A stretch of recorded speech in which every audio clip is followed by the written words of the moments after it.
सभी सुंदर साथ जी के चरणों में मेरा सादर प्रणाम जी।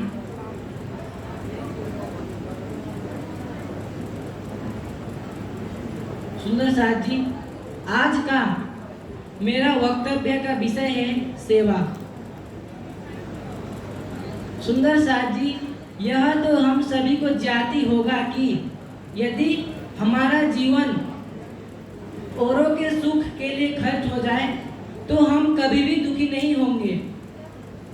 यह तो हम सभी ने अनुभव किया ही होगा कि दूसरों की सहायता करने से हमें कितना आनंद मिलता है। सेवा 3 प्रकार की होती है: शारीरिक सेवा, मानसिक सेवा और आर्थिक सेवा।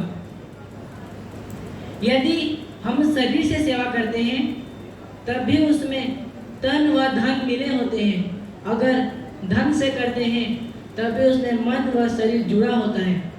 बिना सेवा के तन एवं मन का रजोगुण शांत नहीं कर पाएंगे।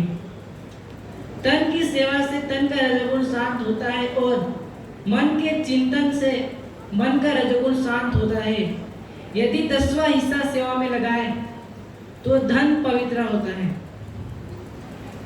तन पवित्र सेवा किए, धन पवित्र किए दान, मन पवित्र हो सत्संग से होए त्रिविध कल्याण।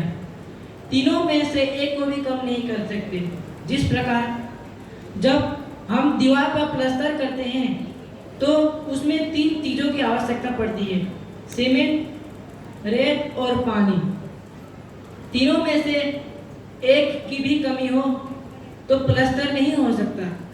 उसी प्रकार सेवा करने के लिए 3 चीजों की आवश्यकता है: तन, मन, धन। अगर तीनों में से एक को भी हटा दिया जाए तो सेवा नहीं हो सकता। सेवा औपचारिकता नहीं है।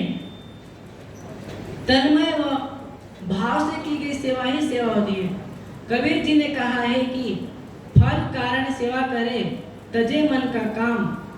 कहा कबीर सेवक नहीं चाहे चौगुना दाम। निस्वार्थ एवं निष्काम भाव से की गई सेवा से जो हमें प्राप्त होता है उसे हम एक दृष्टांत के माध्यम से समझते हैं। धूम्य ऋषि का शिष्य था आरुणि। एक बार की बात है, बहुत तेज वर्षा होती है। इतनी तेज वर्षा होती है कि पानी खेत में नुकसान पहुंचाती है। तो गुरुजी आरुणि से कहते हैं कि आप जाकर खेत में मेट बांध कर आओ। वे तुरंत चले जाते हैं क्योंकि गुरु के आदेश का पालन करना ही सेवा है। जब वे जाते हैं तो उनको एक जगह पर मेट टूटी हुई मिलती है। तो वे जब उसमें मेट बांधते हैं तो पानी का प्रवाह इतना था कि वो मेट बहते जा रहा था। तो उनको समझ नहीं आया कि मैं क्या करूं। तो उस मेट की जगह पर वे स्वयं लेट गए। रात को इतनी तेज वर्षा में वो वही लेटे रहे। जब सवेरा हुआ तो गुरुजी वहां पे आते हैं आवाज लगाते हुए। तो वे कहते हैं, गुरुजी मैं यहाँ पर हूँ पर मैं आपको प्रणाम नहीं कर सकता। गुरुजी उसकी सेवा भाव से प्रसन्न होकर उसे आशीर्वाद देते हैं कि वेदों में निहित सभी शास्त्रों की विद्या तुम्हारे अंदर स्वतः प्रकट हो जाएगी। सुंदर साथ जी, एक उदाहरण सरकार श्री जी का है जो हमें किस प्रकार सेवा के लिए प्रोत्साहित करता है। तथा वाणी में भी कहा गया है कि तुम प्रेम सेवा से पाओगे पार, ए वचन धनिये कहीं निधार। इस चौपाई को चरितार्थ करता है कि किस प्रकार शेरपुर वाले महाराज जी उनकी इस सेवा भाव से प्रसन्न होकर उन्हें लोहे का घोड़ा कहते थे और इसी सेवा भाव से प्रसन्न होकर उन्हें कश्मीर ले जाकर पूरे परम धाम के दर्शन करवाए थे।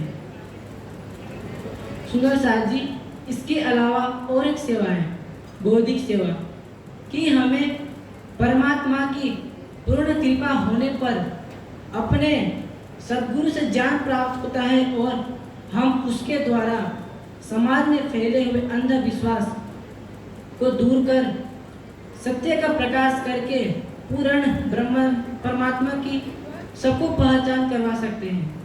तो यह है बौद्धिक सेवा।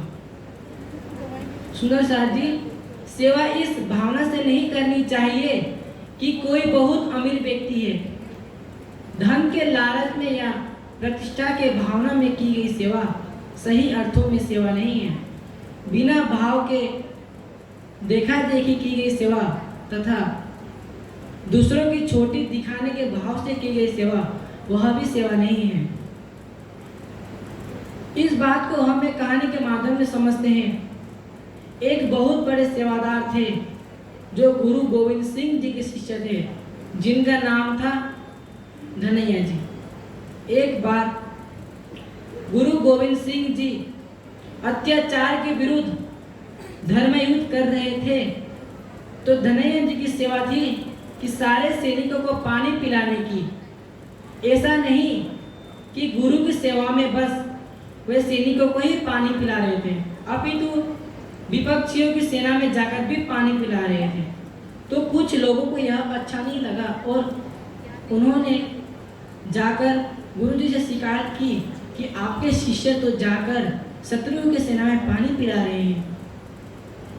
तो उन्होंने उनको बुलाकर तुरंत पूछा कि क्या यह सत्य है? तो वे कहते हैं कि बिल्कुल सत्य है, मैं करूं तो क्या करूं, मैं जिसको भी देखता हूँ मुझे सब में आप ही दिखते हैं, मुझे आपके अलावा कुछ भी दिखाई नहीं देता। फिर आपने तो मुझे यह सिखाया ही नहीं कि इनकी सेवा करनी है और इनकी नहीं। आपने तो मुझे सबको समान भाव से देखने की शिक्षा दी है। आपने सिखाया है कि कोई अमीर हो या गरीब, जब गुरु घर में आए तो उसे लंगर करवाना चाहिए। मैं तो आपके कहे हुए अनुसार ही कर रहा हूँ। तो गुरुजी कहते हैं कि सही मायने में सेवा का अर्थ आप ही समझ पाए हैं। सेवा मान सम्मान प्रतिष्ठा को देखकर नहीं की जाती, एक समान भाव से सबकी सेवा की जाती है। सुंदर साथ जी, कई बार जब हमें छोटी सेवा करनी पड़ती है तो हम शर्म महसूस करते हैं, लेकिन देवकरण जी जो महाराजा छत्रसाल जी के भतीजे थे, वे झाड़ू लगाने की सेवा क्या करते थे। जो व्यक्ति यह सोचकर सेवा करता है उसे ही सेवा का फल मिलता है। महाभारत में श्री कृष्ण जी ने कितना सुंदर उदाहरण प्रस्तुत किया है। जब युधिष्ठिर जी रात सुबह यज्ञ करते हैं तो उसमें एक सूची बनी होती है कि कौन से व्यक्ति को कौन सी सेवा दी गई है। जब श्री कृष्ण जी वहाँ पे आते हैं तो उनसे वह सूची मांगते हैं, उनको दिखाते हुए कहते हैं कि युधिष्ठिर जी, आपने सारी सेवाएं तो बांट दी, लेकिन एक सेवा रह गई। वे कहते हैं कौन सी?